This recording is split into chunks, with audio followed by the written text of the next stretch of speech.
Hi hello അസ്സലാമു അലൈക്കും Pathu's little വേൾഡിൻ്റെ പുതിയ വീഡിയോയിലേക്ക് എല്ലാവർക്കും സ്വാഗതം. അപ്പോൾ ഞാൻ ഇന്ന് വന്നിരിക്കുന്നത് അടിപൊളി റെസിപ്പി ആയിട്ടാണ്. അപ്പോൾ എല്ലാവരും വീഡിയോ സ്കിപ്പ് ചെയ്യാതെ മുഴുവനായി കാണാൻ ശ്രമിക്കുക. കണ്ടുകൊണ്ടിരിക്കുക വീഡിയോ ഇഷ്ടമായ ലൈക്ക് ചെയ്യാനും ആരും മറക്കരുത്.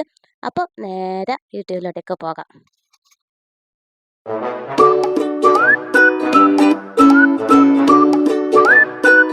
അപ്പോൾ ഞാൻ ഇവിടെ ഉണ്ടാക്കുന്നത് തക്കാളി ചോറാണ്. തക്കാളി സാദം എന്നൊക്കെ പറയും. അപ്പോൾ ഞാൻ അതിന് വേണ്ടിയിട്ട് ഞാൻ പച്ചരിയാണ് എടുത്തിട്ടുള്ളത്. നിങ്ങൾക്ക് ഏത് അരി വേണമെങ്കിലും എടുക്കാം. നേരിയരി വേണമെങ്കിൽ നേരിയരി എടുക്കാം. അതുപോലെ തന്നെ നമ്മൾ ചോറ് വെക്കുന്ന പൊന്നരിയില അതും എടുക്കാം. പൊന്നരിയിലാക്കുമ്പം അടിപൊളി ടേസ്റ്റാണ് ഇതുപോലെ ആക്കിയെടുത്താൽ. അപ്പോൾ ഞാൻ ഇതൊരു പാത്രം സ്റ്റൗവിൽ വെച്ചിട്ടുണ്ട്. അതിലേക്ക് ഞാൻ ഓയിൽ ഒഴിച്ച് കൊടുക്കുന്നുണ്ട്. ഓയിൽ ചൂടായ ശേഷം അതിലേക്ക് ഞാൻ ഏലക്കായും കറാമ്പും ഇട്ട് കൊടുക്കുന്നുണ്ട്. പട്ടി ഉണ്ടെങ്കിൽ അതും കൂടി ഇട്ട് കൊടുക്കാം. ഞാൻ ഇപ്പോൾ ഇട്ട് കൊടുക്കുന്നില്ല. പിന്നെ അതിലേക്ക് ഞാൻ തക്കാളിയും ഉള്ളിയും കട്ട് ചെയ്തിട്ട് വെച്ചിട്ടുണ്ട്. ഞാനിതാ 4 ഉള്ളിയാണ് എടുത്തിട്ടുള്ളത്. കട്ട് ചെയ്തിട്ട് ഇട്ട് കൊടുത്തിട്ടുണ്ട്. അതിലേക്ക് ഉപ്പും കൂടി ചേർത്ത് കൊടുത്തിട്ട് ഇത് നന്നായിട്ട് വഴന്ന് വരണം. അതുവരെ ഇതൊന്ന് ഇളക്കി കൊടുക്കുക. അമ്മ എപ്പോഴും നെയ്ച്ചോറും ബിരിയാണിയെല്ലാം വെക്കുന്നത് ഇതൊരു വെറൈറ്റി ആയിട്ട് വെച്ച് കൊടുത്താൽ മക്കൾക്കെല്ലാം ഒരുപാട് ഇഷ്ടമാവും. നമ്മൾ ഉച്ചക്ക് ചോറെല്ലാം വെക്കുന്നതിൻ്റെ പകരം ഇത് ഒരു മാസത്തിലൊരിക്കലാക്കിയാൽ കുട്ടികളൊക്കെ ഇഷ്ടത്തോടെ കഴിക്കുകയും ചെയ്യും. ഉള്ളി കട്ട് ചെയ്യുന്ന സമയത്ത് നൈസായിട്ട് കട്ട് ചെയ്തെടുത്താൽ പെട്ടെന്ന് വഴന്ന് കിട്ടുകയും ചെയ്യും. പിന്നെ ഇതൊന്ന് അടച്ച് വെച്ചിട്ട് നമുക്കൊന്ന് വേവിച്ചെടുക്കാം. ഉള്ളി നന്നായി വഴന്ന് വന്നാൽ ഒരു മസാല ഒരു ടേസ്റ്റ് ഉണ്ടാവുമല്ലോ. അല്ലെങ്കിൽ പിന്നെ ഇങ്ങനെ ഉള്ളി ഇങ്ങനെ കടിക്കും. അപ്പോൾ അതുകൊണ്ടാണ് ഉള്ളി നന്നായിട്ട് വഴറ്റാൻ പറയുന്നത്. ഉള്ളി ആദ്യം ഒന്ന് ജസ്റ്റ് വഴന്ന ശേഷം അതിലേക്ക് ഞാൻ ഇഞ്ചിയും വെളുത്തുള്ളിയും പേസ്റ്റ് ഇട്ട് കൊടുക്കുന്നുണ്ട്. അത് ഇട്ട് കൊടുത്തിട്ട് ഒന്നെല്ലാം മിക്സാക്കിയ ശേഷം ആദ്യം ഞാൻ അടച്ച് വെച്ചിട്ട് ഒന്നും കൂടി വഴറ്റിയെടുക്കുന്നുണ്ട്. നിങ്ങൾക്ക് എത്രയാണ് വേണമെന്ന് വെച്ചാൽ അതുപോലെ പച്ചരി എടുത്താൽ മതി. ഞാനിപ്പോൾ ഒരു പാട്ടക്കാത്ത അനുസരിച്ചാണ് എടുക്കുന്നത്. അപ്പം നമുക്കൊരു വീട്ടിലൊരളവ് ഉണ്ടാവില്ല, നമ്മൾ എത്ര എടുക്കുന്നില്ലത് അതുപോലെ എടുത്താൽ മതി. നമ്മളെ വീട്ടിലെല്ലാവർക്കും തേയുന്ന വിധത്തിൽ. ഇത് കുറച്ച് പേരെല്ലാം ഉണ്ടാക്കി കഴിച്ചിട്ടുണ്ടാവും. ഉണ്ടാക്കി കഴിച്ചവർ കമൻറ്റ് ബോക്സിൽ പറയണം. അപ്പം ഉണ്ടാക്കി കഴിക്കാത്തവരുണ്ടെങ്കിൽ എന്തായാലും ഒരു പ്രാവശ്യമെങ്കിലും ഇത് ട്രൈ ചെയ്ത് നോക്കണം. ഞാനിവിടെ 4 ഉള്ളിയും 4 തക്കാളിയാണ് എടുത്തിട്ടുള്ളത്. തക്കാളി നമുക്ക് വേണമെങ്കിൽ അരച്ചിട്ട് ചേർത്ത് കൊടുക്കാം. അല്ലെങ്കിൽ ചെറുങ്ങനെ ഒന്ന് കട്ട് ചെയ്തിട്ട് ഇട്ട് കൊടുക്കുക. അരച്ചിട്ട് ചേർത്താലും കട്ട് ചെയ്തിട്ട് ചേർത്താലും ഒരേ ടേസ്റ്റ് തന്നെയാണ്.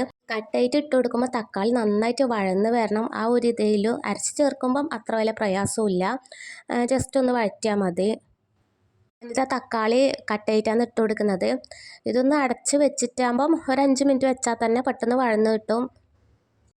ഇത് പച്ചരിയിലാക്കുന്നതിനെക്കാട്ടും ഏറ്റവും നല്ലത് പൊന്നരിയിലാക്കുന്നതായിരിക്കും. പൊന്നരിയിൽ കുറച്ചും കൂടി ടേസ്റ്റ് ഉണ്ട്. അപ്പം എൻ്റെ കയ്യിൽ ഇപ്പോൾ പച്ചരി ഉണ്ടായതുകൊണ്ടാണ് ഞാൻ അതിൽ ഉണ്ടാക്കി കാണിക്കുന്നത്. ഇനി അതിലേക്ക് കറിവേപ്പിലയും കൂടി ഇട്ട് കൊടുക്കുന്നുണ്ട്. കറിവേപ്പിലയും കൂടി ഇട്ട് കൊടുത്ത് നന്നായി മിക്സാക്കിയ ശേഷം ഇതൊന്ന് അടച്ച് വെച്ച് വെക്കാം. ഇതിൽ കൂടുതലൊന്നും മസാലപ്പൊടികളൊന്നും ചേർത്ത് കൊടുക്കുന്നില്ല. ആകെ ഇതിൽ മുളക് പൊടിയും അതുപോലെ തന്നെ ഗരം മസാലപ്പൊടി ആവശ്യമുള്ളൂ. ഒരുപാട് മസാലപ്പൊടികളൊന്നും വേണ്ട. എല്ലാം കൂടി ഒന്ന് നന്നായിട്ട് വഴന്ന് വരണം. വഴന്ന് വന്നാലേ ഒരു ടേസ്റ്റ് കിട്ടുമല്ലോ. പിന്നെ അതിലേക്ക് തന്നെ പച്ചമുളക് ചേർത്ത് കൊടുക്കുന്നുണ്ട്. 3 പച്ചമുളകാണ് ചേർത്ത് കൊടുക്കുന്നത്. കട്ട് ചെയ്യുന്നൊന്നുമില്ല. ഇതിലേക്ക് അങ്ങനെ തന്നെ ഇട്ട് കൊടുക്കുകയാണ്. എൻ്റെ ചാനൽ ആദ്യമായി കാണുന്ന കൂട്ടുകാരുണ്ടെങ്കിൽ സബ്സ്ക്രൈബ് ചെയ്ത് ഒന്ന് ബെല്ലൈക്കൺ എനേബിൾ ചെയ്ത് വെക്കണം. എന്നാലേ ഞാനിടുന്ന വീഡിയോൻ്റെ നോട്ടിഫിക്കേഷൻ നിങ്ങൾക്ക് വരികയുള്ളൂ. അതുപോലെ തന്നെ ഒരുപാട് റെസിപ്പി വീഡിയോ ഞാൻ ചാനൽ ഉൾപ്പെടുത്തിയിട്ടുണ്ട്. കാണാത്തവരുണ്ടെങ്കിൽ ഒന്ന് പോയി കാണാം. ഇഷ്ടപ്പെട്ടാൽ ഫ്രണ്ട്സിനും ഫാമിലിക്കും ഒന്ന് ഷെയർ ചെയ്ത് കൊടുക്കുക. നന്നായി ഏകദേശം ഒന്ന് വഴന്ന് വന്നിട്ടുണ്ട്. ഇനി അതിലേക്ക് ഞാൻ തൈരാണ് ചേർത്ത് കൊടുക്കുന്നത്. 1 ടേബിൾ സ്പൂൺ തൈര് ചേർത്ത് കൊടുക്കുക. അതിന് തൈര് കയ്യിലില്ലെങ്കിൽ നാരങ്ങ നീര് ചേർത്ത് കൊടുത്താലും മതി. ഇനി ഇത് നന്നായിട്ടൊന്ന് എല്ലാം കൂടി മിക്സാക്കി കൊടുക്കാം. പെട്ടെന്ന് നമ്മളെ വീട്ടിലെ ഡിന്നറൊന്നും ഉണ്ടാക്കാനില്ലെങ്കിൽ ഇതുണ്ടാക്കാൻ വേണ്ടി പ്രത്യേക ഇൻഗ്രീഡിയൻസ് ഒന്നും വേണ്ടല്ലോ. അപ്പോൾ ഇത് വീട്ടിലെ സാധനങ്ങൾ കൊണ്ട് തന്നെ നമുക്ക് പെട്ടെന്ന് ഉണ്ടാക്കാൻ പറ്റിയതാണ്. അപ്പം ഇത് ഡിന്നറൊന്നും ഇല്ലെങ്കിൽ പെട്ടെന്ന് ഇതാക്കിയെടുത്താൽ മതി. സിമ്പിളായിട്ട് നമുക്ക് ഉണ്ടാക്കിയെടുക്കാനും പറ്റും. പിന്നെ ഇതിലേക്ക് ഗരം മസാലപ്പൊടിയും മുളക് പൊടിയും പിന്നെ ചിക്കൻ മസാലപ്പൊടി ഇട്ട് കൊടുക്കുന്നെങ്കിൽ കുറച്ച് ഇട്ട് കൊടുക്കാം ഒരു ടേസ്റ്റിന് വേണ്ടിയിട്ട്.